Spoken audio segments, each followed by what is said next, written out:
ನಿಮಗೆ ದಿನದಿಂದ ದಿನಕ್ಕೆ ಕೂದಲು ಜಾಸ್ತಿ ಉದುರುತ್ತಿದೆಯಾ? ಸ್ನಾನ ಮಾಡಿದಾಗ ನೀರಿನಲ್ಲಿ ತುಂಬ ಕೂದಲು ಕಾಣಿಸುತ್ತಿದೆಯಾ? ತಲೆ ಬಾಚಿದಾಗ ಕೈಗೆ ಕೂದಲು ಬರುತ್ತಿದೆಯಾ? ಇದು ಸಣ್ಣ ಸಮಸ್ಯೆ ಅಲ್ಲ. ಇದನ್ನು ಈಗಲೇ ಗಮನಿಸದಿದ್ದರೆ ಮುಂದೆ ಕೂದಲು ತೆಳ್ಳಗಾಗಬಹುದು. ಆದರೆ ಚಿಂತೆ ಮಾಡಬೇಡಿ, ಸರಿಯಾದ ವಿಧಾನಗಳನ್ನು ಅನುಸರಿಸಿದರೆ ಕೂದಲು ಉದುರುವುದನ್ನು ಕಡಿಮೆ ಮಾಡಬಹುದು.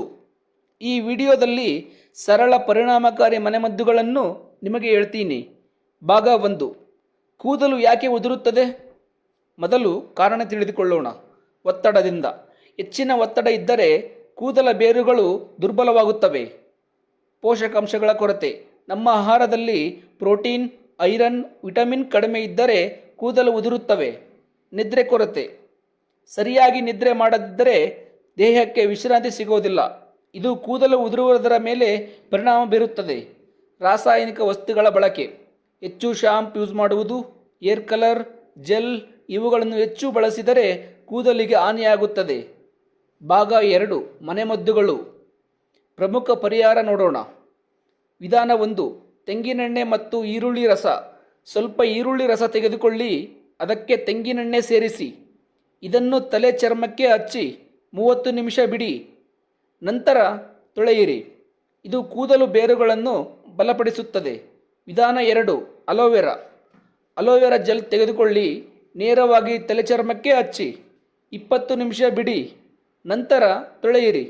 ಇದು ಕೂದಲು ಬೆಳವಣಿಗೆಗೆ ಸಹಾಯ ಮಾಡುತ್ತದೆ. ವಿಧಾನ 3. ಮೆಂತೆ ಬೀಜಗಳನ್ನು ರಾತ್ರಿ ನೆನೆಸಿ ಬೆಳಗ್ಗೆ ಪೇಸ್ಟ್ ಮಾಡಿ ತಲೆಯ ಮೇಲೆ ಹಚ್ಚಿಕೊಳ್ಳಿ. 30 ನಿಮಿಷ ಬಿಡಿ. ಇದು ಕೂದಲು ಉದುರುವುದನ್ನು ಕಡಿಮೆ ಮಾಡುತ್ತದೆ. ವಿಧಾನ 4. ಮೊಸರು ಮತ್ತು ಲಿಂಬೆ. ಮೊಸರು ಮತ್ತು ಲಿಂಬೆ ರಸ ಮಿಶ್ರಣ ಮಾಡಿ ತಲೆ ಚರ್ಮಕ್ಕೆ ಹಚ್ಚಿ. ಇದು ತಲೆ ಚರ್ಮವನ್ನು ಸ್ವಚ್ಛವಾಗಿಡುತ್ತದೆ. ವಿಧಾನ 5. ಎಣ್ಣೆ ಮಸಾಜ್. ವಾರಕ್ಕೆ 2 ಬಾರಿ ತೆಂಗಿನೆಣ್ಣೆ ಹಚ್ಚಿ ತಲೆ ಮಸಾಜ್ ಮಾಡಿ. ಇದು ರಕ್ತ ಸಂಚಾರವನ್ನು ಹೆಚ್ಚಿಸುತ್ತದೆ. ಭಾಗ 3. ಆಹಾರ ಮತ್ತು ಜೀವನ ಶೈಲಿ. ಮನೆಮದ್ದು ಮಾತ್ರ ಸಾಕಾಗೋದಿಲ್ಲ, ನಮ್ಮ ಆಹಾರವೂ ಮುಖ್ಯ. ಪ್ರೋಟೀನ್ ಇರುವ ಆಹಾರ ತಿನ್ನಿ. ಮೊಟ್ಟೆ, ಬೇಳೆ, ಕಡಲೆಕಾಳು ಮತ್ತು ಹಸಿರು ತರಕಾರಿ ಮತ್ತು ಹಣ್ಣುಗಳನ್ನು ತಿನ್ನಿ. ಇವು ಕೂದಲು ಬೆಳವಣಿಗೆಗೆ ಸಹಾಯ ಮಾಡುತ್ತವೆ. ದಿನಕ್ಕೆ ಸಾಕಷ್ಟು ನೀರು ಕುಡಿಯಿರಿ.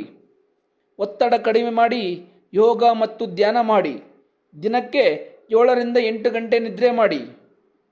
ಭಾಗ 4. ತಪ್ಪಿಸಿಕೊಳ್ಳಬೇಕಾದವು. ಪ್ರತಿದಿನ ಶಾಂಪು ಯೂಸ್ ಮಾಡಬೇಡಿ. ಬಿಸಿ ಉಪಕರಣಗಳನ್ನು ಹೆಚ್ಚು ಬಳಸಬೇಡಿ. ತೇವವಾದ ಕೂದಲು ಕಾಂಬ್ ಮಾಡಬೇಡಿ. ಬಿಗಿಯಾದ ಹೇರ್ ಸ್ಟೈಲ್ ಮಾಡಬೇಡಿ. ಕೊನೆಯದಾಗಿ, ಈ ಎಲ್ಲ ವಿಧಾನಗಳನ್ನು ನಿಯಮಿತವಾಗಿ ಅನುಸರಿಸಿದರೆ ನಿಮ್ಮ ಕೂದಲು ಉದುರುವುದು ಖಂಡಿತವಾಗಿ ಕಡಿಮೆಯಾಗುತ್ತದೆ. ಆದರೆ ಕನ್ಸಿಸ್ಟೆನ್ಸಿ ತುಂಬ ಮುಖ್ಯ. ಈ ವಿಡಿಯೋ ಇಷ್ಟವಾದರೆ ಲೈಕ್ ಮಾಡಿ, ಶೇರ್ ಮಾಡಿ. ನಮ್ಮ ಎದ್ದೇಳು ಕನ್ನಡಿಗ ಯೂಟ್ಯೂಬ್ ಚಾನಲನ್ನು ಸಬ್ಸ್ಕ್ರೈಬ್ ಮಾಡಿ. ಇದೇ ಥರ ವಿಡಿಯೋಗಳಿಗಾಗಿ ನಮ್ಮನ್ನು ಸಪೋರ್ಟ್ ಮಾಡಿ. ಧನ್ಯವಾದ.